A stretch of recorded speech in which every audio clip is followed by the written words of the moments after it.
So I'm going to talk about model-based adaptive optimal designs for adult-to-children bridging studies using a FDA proposed stopping criteria. So this was work that I've done with my PhD student Erik Strömberg in Uppsala. So in 2002, Yanning Wang and a number of people from the FDA, they wrote a paper and they suggested a precision criteria for estimating. Criterion. Okay, so it's a precision criteria because you have lots of different parameters that you have to look at, perhaps.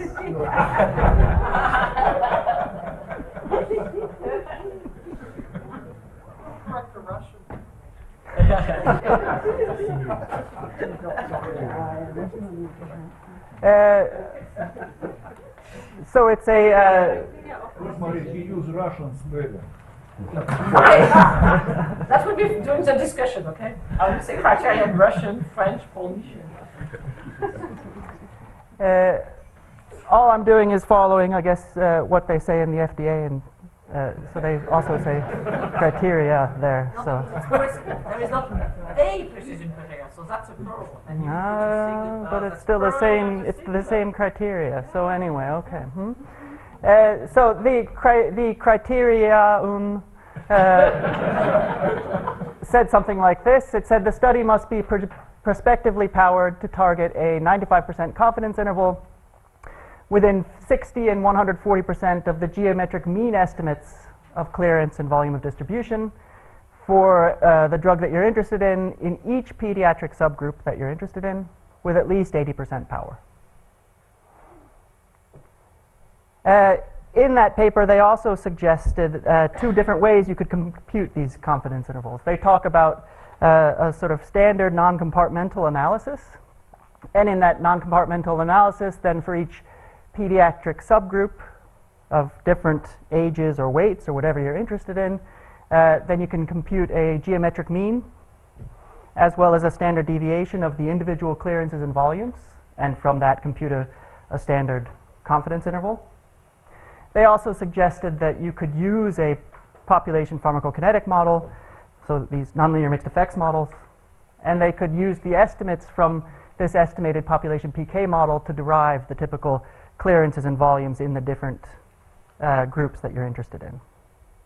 So you can imagine that the population method, you're going to actually not need to investigate all the different subgroups. All you need to do is estimate a model and then make predictions into different subgroups. Whereas with the NCA analysis, you definitely have to investigate each subgroup of patients that you're interested in. So there's a potential for lots of power gain with the population PK approach. We were also interested in how we could use this stopping criteria in an adaptive optimal design. We were already working with adaptive optimal designs for bridging studies, and we were having trouble sort of formulating a good stopping criteria for these studies. We were just saying, we'll adapt 4 times and then we'll stop. So we thought this was a nice stopping criteria for an adaptive optimal design. So clearly, if we compute sample sizes for these different types of estimation methods, they'll be dependent on assumptions about the method of analysis, if you're going to analyze things using NCA or population PK approaches. And then the expected variability, how you guess what your variability should be in your study. Also, the design performance is going to be dependent on the prior information, what you assume about both the variability and maybe the structure of your population PK model. As we've discussed, other people have mentioned this during the course of the day and yesterday, that model-based adaptive optimal designs are less sensitive to initial guesses. So if you're wrong in your initial guess, then model-based adaptive designs, and I'm going to be using the acronym MBAOD, should be less sensitive to this type of misspecification. So what we wanted to do, we wanted to implement this criteria as a way to stop the model-based adaptive optimal design procedure And we're implementing this in our R package, which is called MBAOD, with a link down here to how you get in touch with that package. So we wanted to implement this stopping method and then look at some simulated studies. And we were going to look at 100 simulated adult to children bridging studies. And we're going to look at the designs, the sample sizes, and the power between a model-based adaptive optimal design approach, some sort of standard optimal design approach, and these NCA approaches. And what we're going to be doing is looking at sample size calculations that Yanning Wang suggested in his paper using these NCA methods.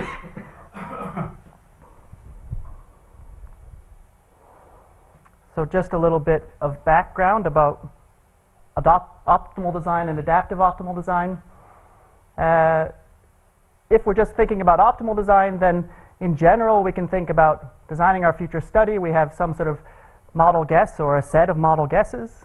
We have parameter guesses. We can have some uncertainty around those parameters and compute expectation designs.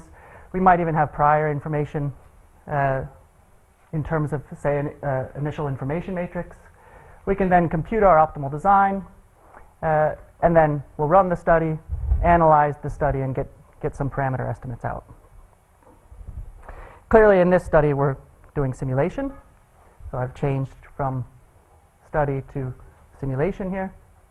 And then in these examples, in this example that we're looking at, I'm using PopEd, which is one of these design softwares that we've been talking about. It's available on CRAN. It's written in R. And then we're estimating things in non-mem. And furthermore, we're not doing really very fancy optimal design, so we just have one model, and we have one set of parameter guesses. We're going to be doing D-optimal design. You could then extend this type of visualization to adaptive optimal design procedures. Here, this first section is similar to what we just saw.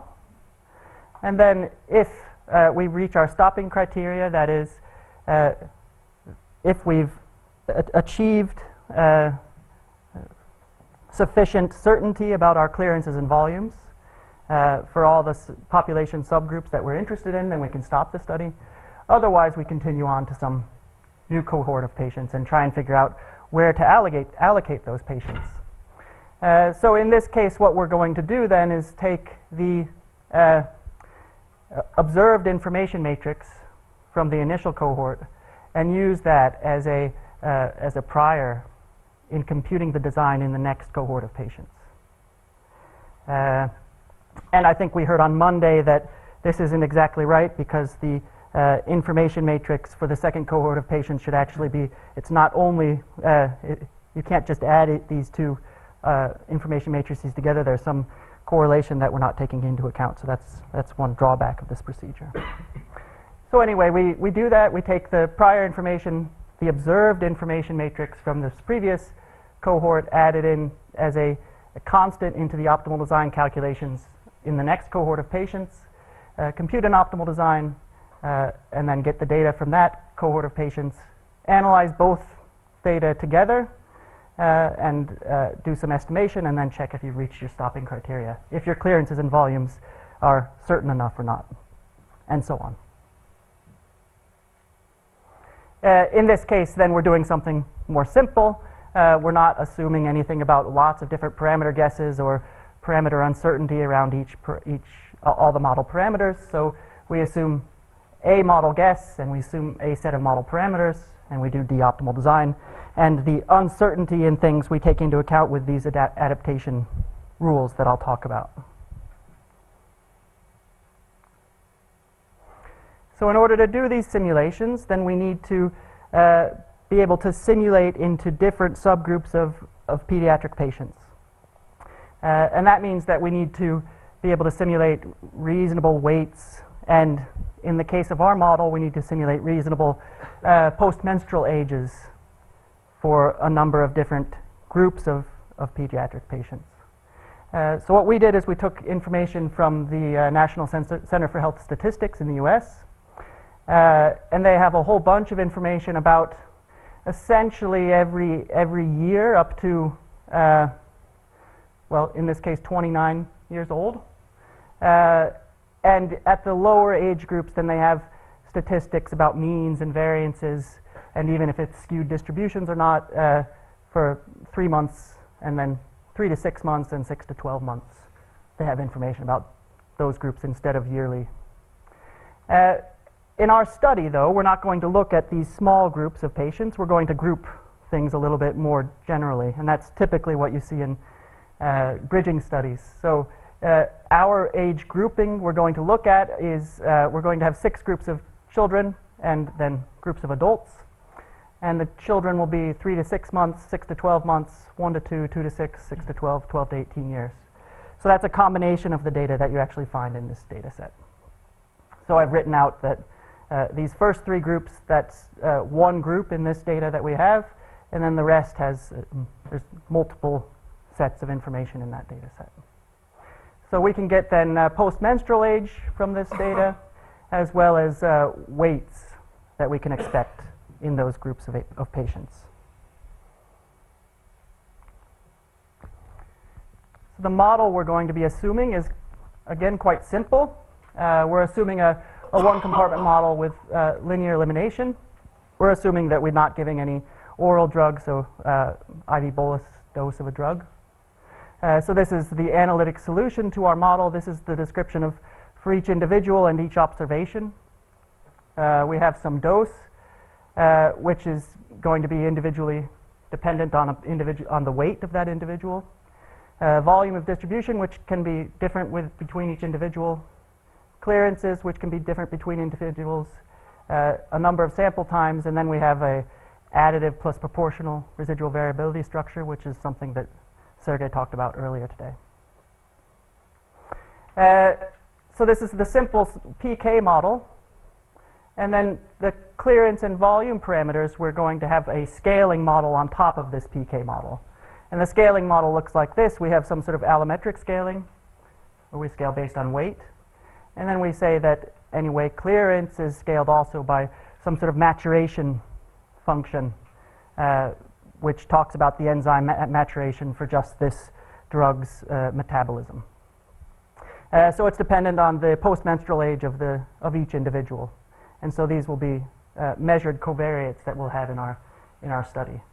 Post-menstrual age as well as weight for each individual. And that will then change the individual's clearance and individual volume parameters. Some extra information. So our clearances and volumes are assumed to be log normally distributed in the population. Residual variabilities are assumed to be normally distributed in the population. And then our dose is weight adjusted. So 1,000 units and then adjusted by weight.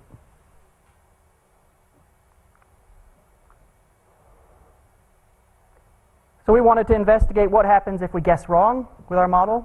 So we had some misspecification, and the misspecification was just on this maturation, so the TM50 parameter in our model.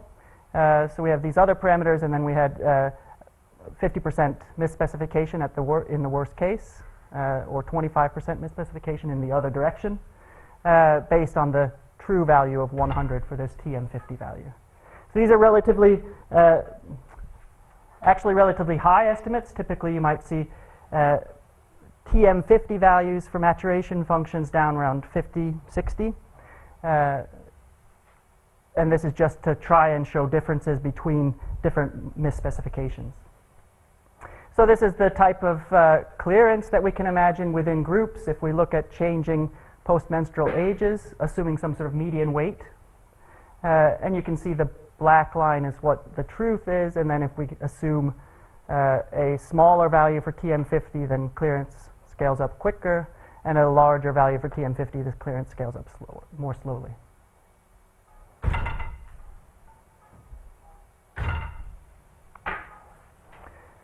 So how do we handle then the stopping criteria? So what we're going to be doing is looking at this model and trying to estimate parameters in that model.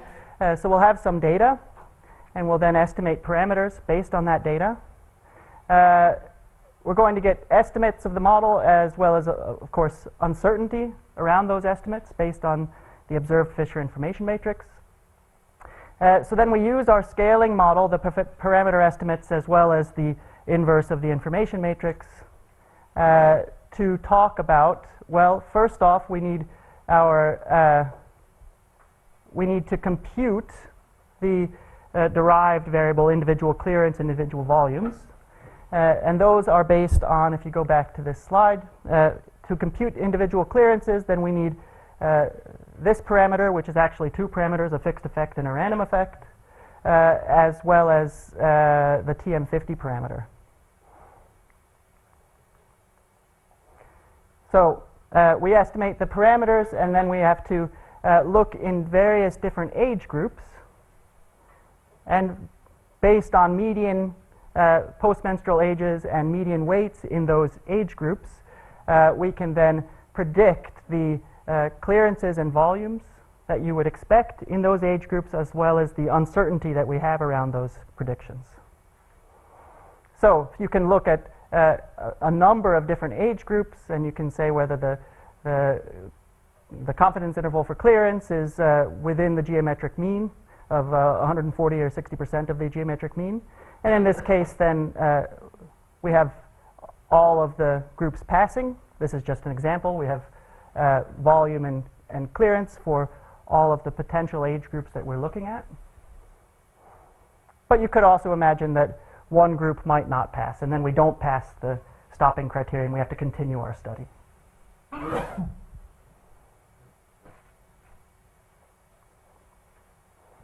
So what we wanted to do was to compare what happens if we use this stopping method in the model-based adaptive optimal design procedure.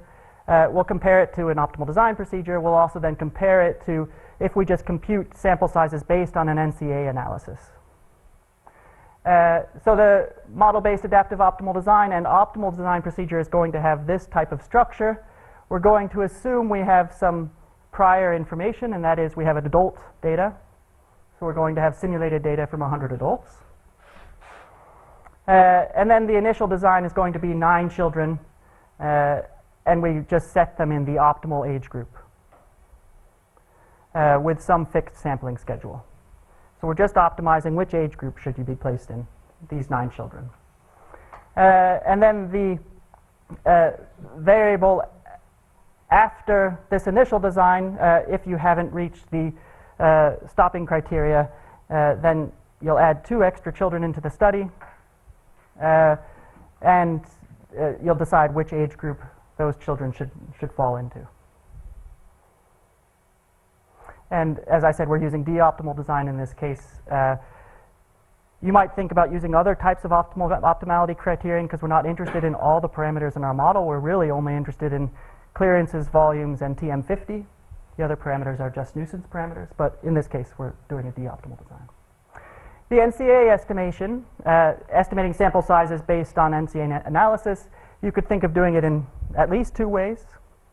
You could estimate how many individuals do you need in each of these age groups that we're interested in based on, say, if we look at the adult model for this data, so we have this simulated data from 100 adults, we can look at the variances we expect in individual clearances and volumes in that adult data and just say that's the variance we expect in children. We could also use our scaling model to predict what sort of variances do we expect in each age group and use those variances to predict how many samples we need in each age group. So we're going to look at both of those methods. So we have these 4 different methods, and then we're going to look at the power to reach our stopping criteria. For the adaptive optimal design, we're always reaching that stopping criteria. That's when we stop the study, so we always reach the stopping criteria. So the other studies are more interesting. How well are those powered as well? So if you think about the model I showed you, it's actually a quite simple model. So if I just look at a model-based adaptive optimal design, we start with some adult patients, and then we were going to choose 9 children and say which of these 6 age groups we should put those 9 children in. With this simple model, the model-based adaptive optimal design says you should go from adults down to children that are 3 to 6 months, and then maybe add 2 extra children, and then you're done. And that, well, it's what the model suggests. It's perhaps not so practical. So we decided that this wasn't really something you might want to suggest to a drug company, to move directly into the smallest patients. So we decided we needed some sort of restriction. So our restriction was this. We decided that the initial design should have 9 children in the oldest age group, and we could only move down to the age group, one age group below, where you haven't passed the optimality criteria. So, for example, if I'm in the oldest age group, if they pass the optimality criterion, if they pass the precision criterion, I don't know what I'm saying. Then they can move down to the 5th age group, but you can't move further than that.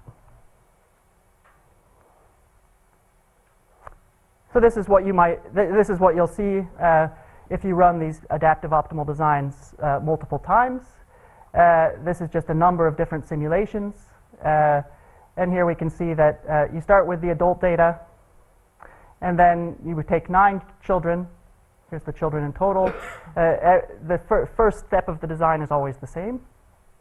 And then depending on how much precision you get in the estimates of your clearance and volume and TM50 parameters, then maybe only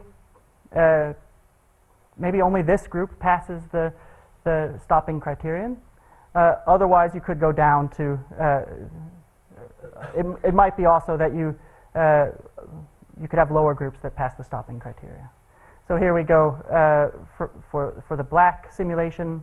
The first step went to the highest age group, and then the next highest age group, and then the next, and then we're done. We don't have to go any further.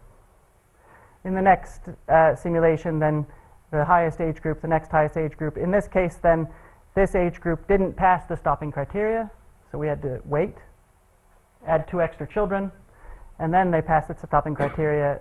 Then you have to run with 2 extra children here as well, and finally you run with children at 6 to 12 months, and then you're done with this study. Then you've completed your criteria.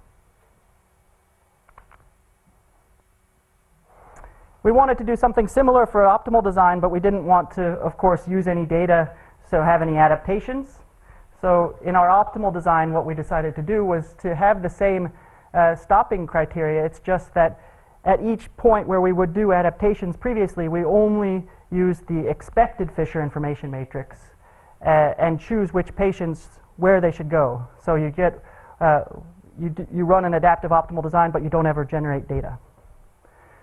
So in this case, our optimal design stopping criteria will say that after 9 patients in the highest age group, in the next stage, then we take that, we have to test whether that age group has passed the stopping criteria.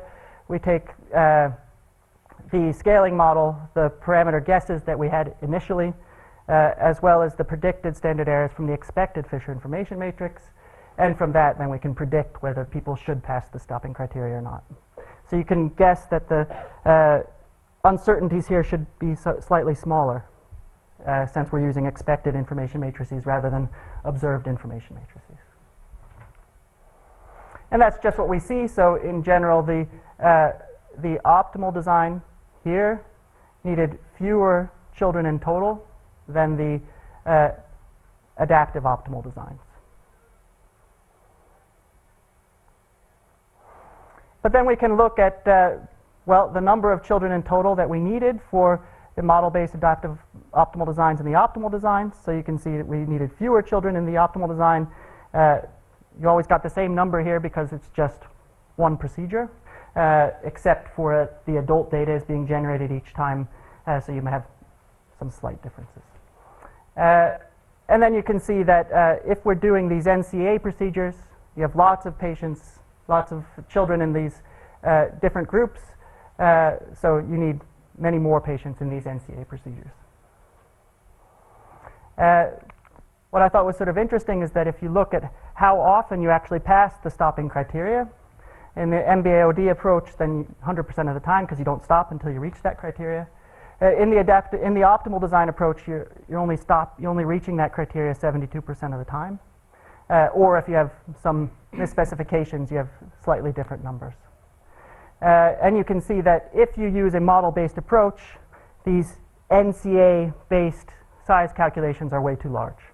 So you're always reaching the stopping criteria. You're using too many children if you use a model-based approach.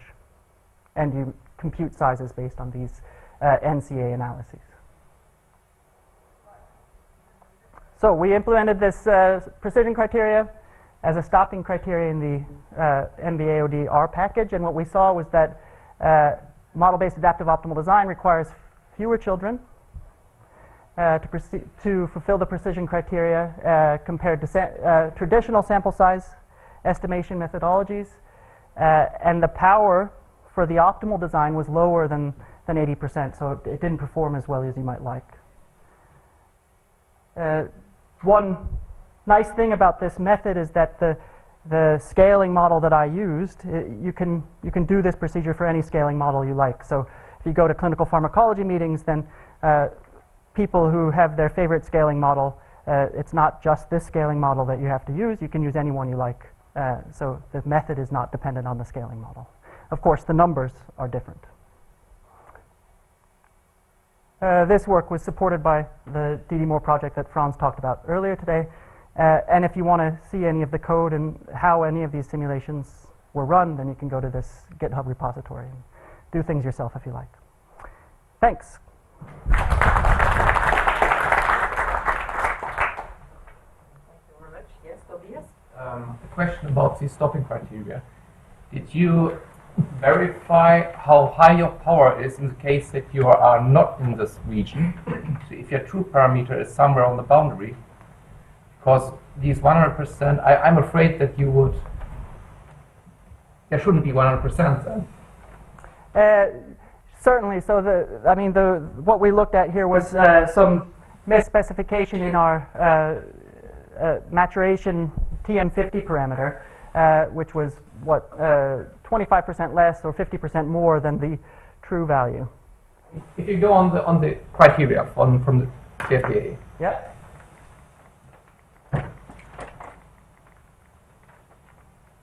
Okay, you need to have within 60% and 140% of the geometric mean estimates of clearance and volume of distribution.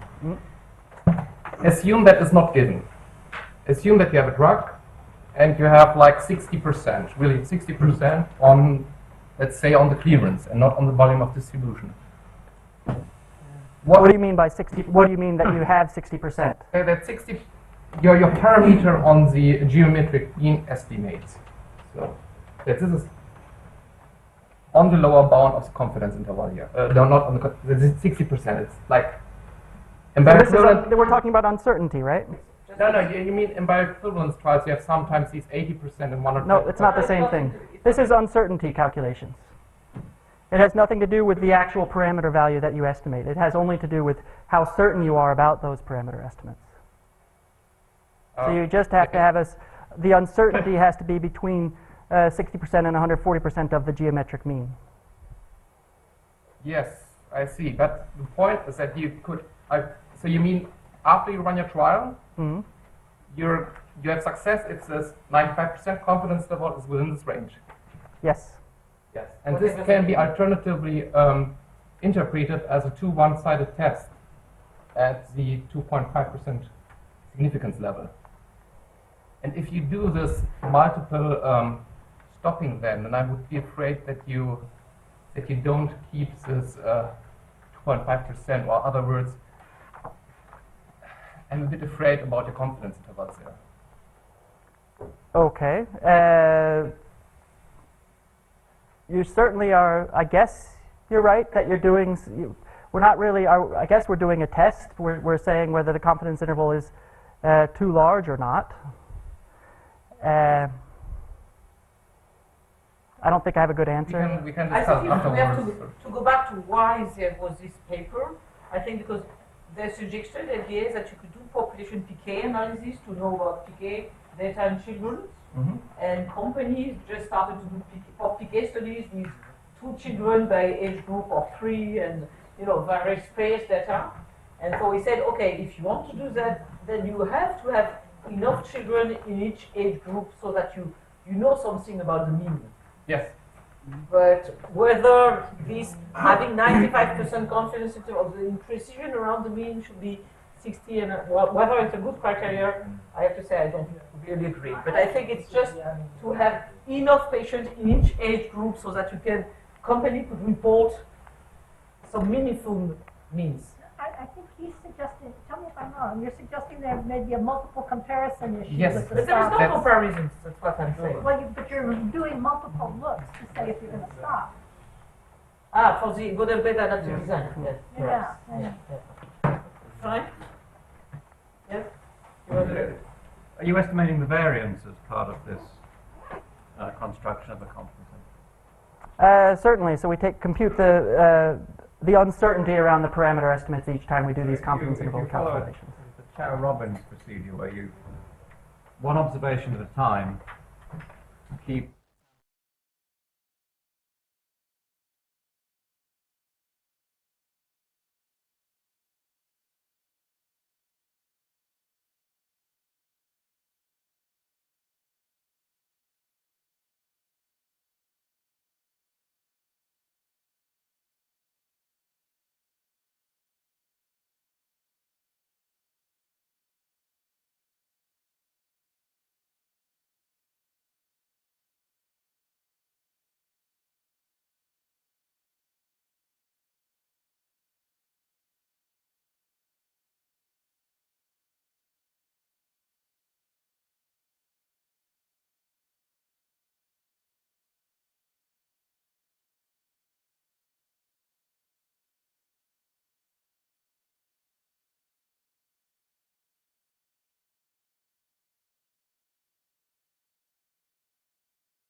I think it's a problem with extrapolating, a problem with the expectation of doctors that if you just start with adults and then you say, oh, we got these newborn babies, let's give them the dose just weight adjusted. Yeah, so in this case you can start with people that are 16 years old and they work similarly. You move down and see if you can get sort of, if you have to change the dose or if your model changes in some way, you can do that with this procedure. Well, safety issue, I think. Yeah, exactly. Safety.